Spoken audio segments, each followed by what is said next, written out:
फातिमा की रानी माँ, प्रभु यीशु की माँ, आसरा तू ही है माँ।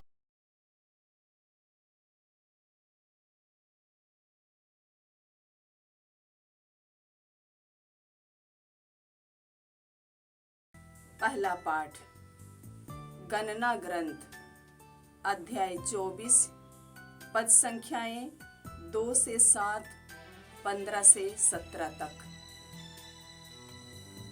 बिलआम ने अपनी आंखें ऊपर उठाई और यरूशलेम को देखा, जो अपने अपने वंश के अनुसार शिविर डाल चुके थे। ईश्वर का आत्मा उस पर उतरा और वह अपना यह काव्य सुनाने लगा। यह बाओर के पुत्र बिलआम की भविष्यवाणी है। यह उस मनुष्य की भविष्यवाणी है जो रहस्य देखता है। यह उसकी भविष्यवाणी है जो ईश्वर का वचन सुनता और आत्मा से आविष्ट होकर सर्वशक्तिमान के दर्शन करता है। हे याकूब, तुम्हारे तंबू कितने सुंदर हैं। हे इस्राएल, तुम्हारे निवास कितने रमणीय हैं। वे घाटियों की तरह फैले हुए हैं, नदी के किनारे उद्यान की तरह, ईश्वर द्वारा लगाए गए अगरू वृक्ष की तरह, जल स्रोत के निकट के देवदारों की तरह। इस्राएलियों के पात्र जल से भरे रहेंगे।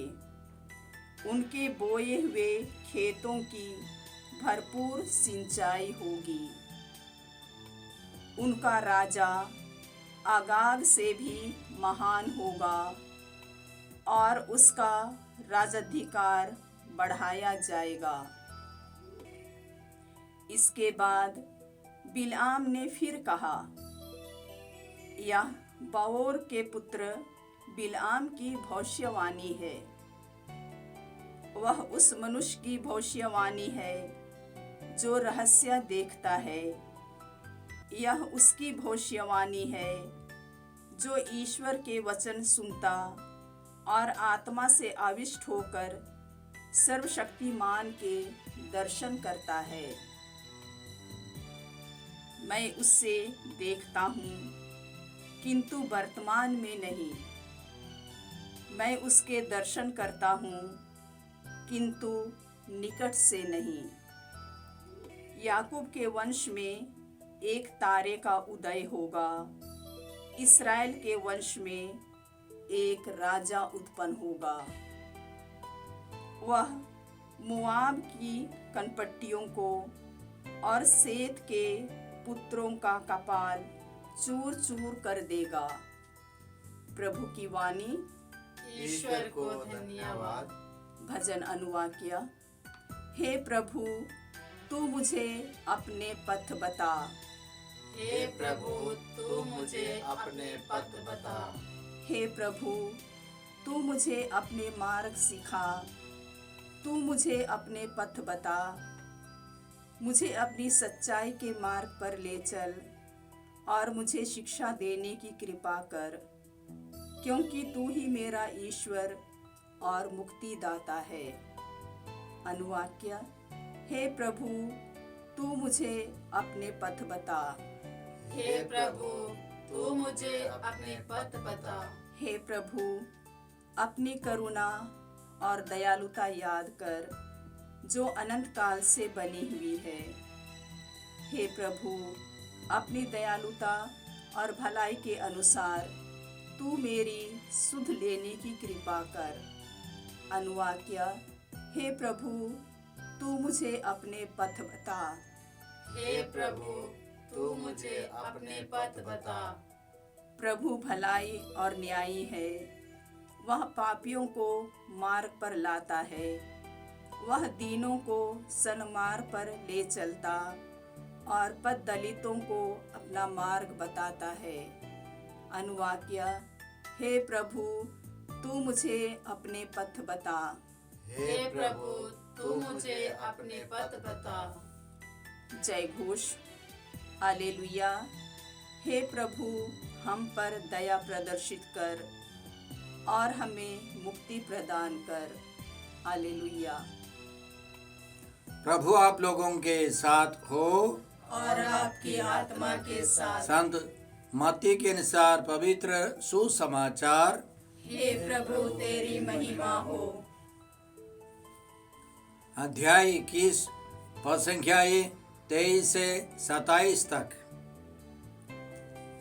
जब यीशु मंदिर पहुंच गए थे और शिक्षा दे रहे थे तो महायाजक और जनता के नेता उनके पास आकर बोले, आप किस अधिकार से यह सब कर रहे हैं?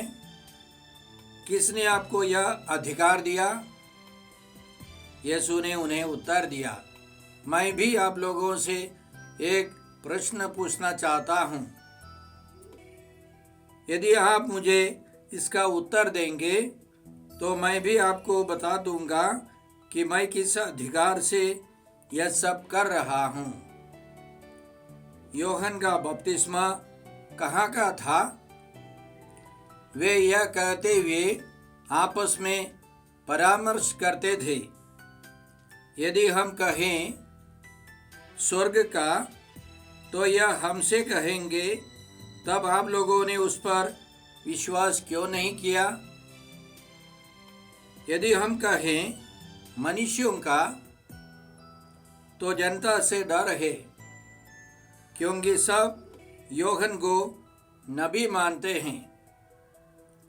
इसलिए उन्होंने यीशु को उत्तर दिया, हम नहीं जानते।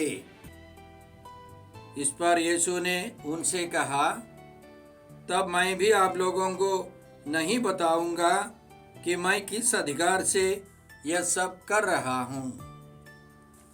प्रभु का सुसमाचार। हे क्रिस्त तेरी स्तुति हो। जय यीशु क्रिस्त में प्रिय भाई और बहनों, आज का पहला पाठ गणना ग्रंथ से है, अध्याय 24 से है। इसमें बिलआम नामक एक भविष्यवक्ता ने तीसरी और चौथी भविष्यवाणी की। इस्राएली लोग मिस्र देश से निकलकर आगे बढ़ रहे थे, वे मरुभूमि से गुजर रहे थे। गणना ग्रंथ अध्याय 22 में हम लोग इस प्रकार पढ़ते हैं, इस्राएलियों ने आगे बढ़कर यरदन नदी के उस पार यरीको के सामने मोआब देश के मैदान में पड़ाव डाला। मोआब के राजा बालक ने इस्राएलियों को देखा और वह डर गया, क्योंकि वे लोग इस्राएली लोग बहुत भारी संख्या में वहाँ बस रहे थे, तंबू गाड़कर बस रहे थे। उनको पराजित करना असंभव था। तो उसने बिलआम नामक एक भविष्यवक्ता को दूर से बुलाया, जो गैर यहूदी है, गैर इस्राएली है। तीसरी और चौथी भविष्यवाणी में बिलआम ने इस्राएलियों को श्राप नहीं दिया, लेकिन अच्छी अच्छी बातें बताई। इस्राएलियों की प्रशंसा करते हुए बिलआम ने भविष्यवाणी की। उसका कहना था, याकूब तुम्हारे तंबू कितने सुंदर हैं, इस्राएल तुम्हारे निवास कितने रमणीय हैं। वे घाटियों की तरह फैले हुए हैं, नदी के किनारे उद्यानों की तरह, ईश्वर द्वारा लगाए आगरू वृक्षों की तरह, जल स्रोत के निकट के देवदारों की तरह। इस्राएलियों के पात्र जल से भरे रहेंगे, उनके बोए हुए खेतों की भरपूर सिंचाई होगी। उनका राजा अगाग से भी महान होगा, और उसका राज्याधिकार बढ़ाया जाएगा। यह सब सुनकर राजा बालाक बहुत नाराज हो गया और राजा बालाक ने बिल्याम से कहा कि आप लौट जाइए। लौट जाने के पहले बिल्याम ने सबसे महत्वपूर्ण भविष्यवाणी की, मैं उसे देखता हूँ किंतु वर्तमान में नहीं, मैं उसके दर्शन करता हूँ किंतु निकट से नहीं। याकूब के वंश में एक तारे का उदय होगा, इस्राएल के वंश में एक राजा उत्पन्न होगा। इस भविष्यवाणी के अनुसार प्रभु यीशु यूदा वंश में आए और उनके जन्म के बारे में गब्रियल दूत ने माता मरियम को समझाया।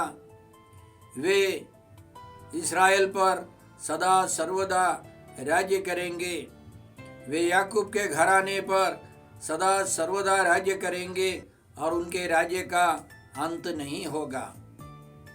प्रभु यीशु के राज्य का अंत नहीं है। प्रभु यीशु आज भी राज करते रहते हैं।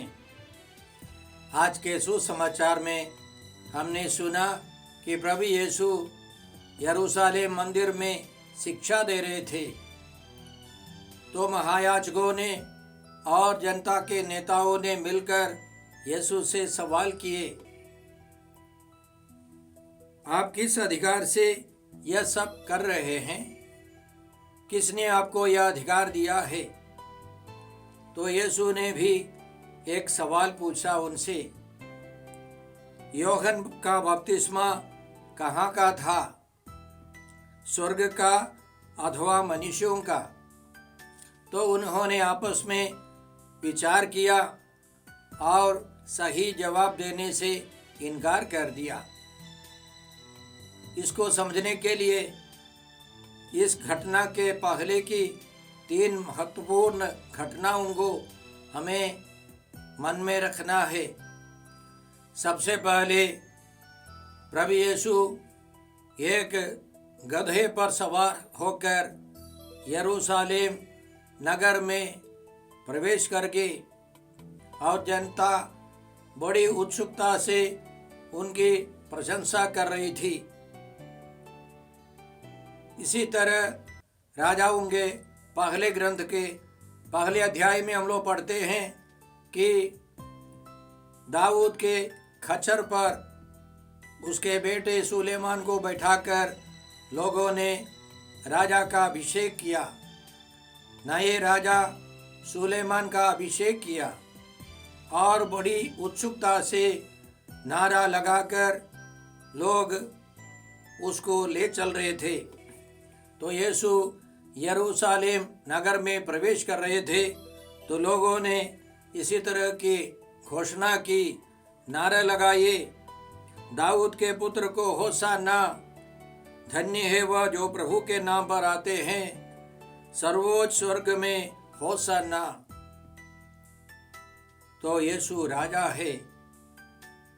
उन महायाजकों को, उन जनता के नेताओं को समझना था। उसके बाद यीशु ने मंदिर में प्रवेश कर व्यापारियों को सब बाहर कर दिया। इसके बारे में भी भविष्यवाणी थी। जकरिया के ग्रंथ अध्याय 14 सबसे अंतिम वचन है, उस दिन विश्वमंडल के प्रभु के मंदिर में व्यापारी नहीं रह जाएंगे। प्रभु के दिन में मंदिर में व्यापारी नहीं रहेंगे, व्यापार नहीं चलेगा, वह प्रार्थना का घर होगा। उन नेताओं को, महायाजकों को यह समझना था। और तीसरी घटना है कि प्रभु यीशु ने एक अंजीर के पेड़ को सूखा दिया। यीशु ने उस पेड़ से कहा, तुम में फिर कभी फल ना लगे, और उसी क्षण अंजीर का वह पेड़ सूख गया। पुराने व्यवस्थान में अंजीर का पेड़ इस्राएल के प्रतिरूप में माने जाते थे। उदाहरण के लिए यिर्मयाह के ग्रंथ अध्याय 8 पद संख्या 13 में ईश्वर इस्राएल को अंजीर के रूप में देखता है। यिर्मयाह का ग्रंथ अध्याय 8 पद संख्या 13 में हम लोग इस प्रकार पढ़ते हैं, प्रभु यह कहता है, मैंने उनका विनाश करने का निश्चय किया है। उनकी दाखलताओं में एक भी अंगूर नहीं मिलेगा, उनके अंजीर वृक्षों में एक भी अंजीर नहीं, उनकी पत्तियां सूख जाएंगी। मैंने उन्हें जो भी दिया वह उनसे ले लिया जाएगा। तो वह अंजीर का पेड़ इस्राएल का प्रतीक था। इस्राएल ने पाप किया और प्रभु यीशु ने उस अंजीर के पेड़ को सुखा दिया। प्रभु यीशु एक नया जीवन लेकर आए हैं, एक नया सिस्टम शुरू करने वाले हैं, जहां समूल परिवर्तन होगा। ये सब देखने वाले समझ लेते कि यीशु राजा है, यीशु प्रभु हैं, यीशु नबी हैं, यीशु ही मुक्ति देने वाले हैं। उनको मालूम होना था कि यीशु के आने के पहले यूहन्ना बपतिस्ता एक अगुआ के रूप में आने वाले थे। इसके बारे में भी मलाकी के ग्रंथ में भविष्यवाणी थी। ये सब जानते हुए भी उन्होंने विश्वास नहीं किया और यीशु के सवाल में ही उसका उत्तर था कि यूहन्ना बपतिस्ता यीशु की अगुवाई करने के लिए आए थे, उन्होंने उनको नहीं पहचाना और उसी तरह मुक्तिदाता यीशु को नहीं पहचाना। इसीलिए यीशु ने उस सवाल के अंदर उत्तर रख कर के जवाब देने के लिए इनकार कर दिया। तो आज के दोनों पाठों को हम मिलाकर देखें तो हमें क्या सीखना है। हमें सीखना है बालक के समान, महापुरोहित के समान या जनता के नेताओं के समान कई लोग हमारे विरोध में आएंगे, लेकिन बिल्याम जैसे लोग सच्चाई को पहचानेंगे, वे हमारी सहायता करेंगे, हम हमारा प्रोत्साहन करेंगे। इसलिए हमें निराश नहीं होना है। याद रखें, हम लोग आगमन के तीसरे सप्ताह में प्रवेश कर चुके हैं। तीसरे सप्ताह चर्चों में तीसरी मोमबत्ती जलाई जाती है। वह आनंद की मोमबत्ती या गडेरिया की मोमबत्ती कही जाती है। उसका रंग अक्सर गुलाबी रंग है। वह आनंद का प्रतीक है, क्योंकि गडेरियो ने स्वर्गदूत से सुना था बड़े आनंद का सुसमाचार। इसलिए हमारे जीवन में भी विरोध होने पर भी, रुकावटें आने पर भी, दुख संकट आने पर भी हमको आनंद का जीवन बिताना है। तो इस तीसरे सप्ताह में तीसरी मोमबत्ती जलाकर हम प्रभु से कृपा मांगते हैं, प्रभु हम सबों को आनंद से भर दे, आनंद का जीवन हम लोग बिता सके। हे पिता ईश्वर, हे प्रभु यीशु, हे पवित्र आत्मा ईश्वर, आज के सारे पवित्र वचनों के लिए हम तुझे धन्यवाद देते हैं और प्रार्थना करते हैं कि सारी समस्याओं में, संकटों में हम आनंद का जीवन बिता सके। हम यह प्रार्थना करते हैं प्रभु क्रिस्त के द्वारा। हमारे प्रभु यीशु क्रिस्त की कृपा, ईश्वर का प्रेम और पवित्र आत्मा का साहचर्य आप सबों को प्राप्त हो। आमीन।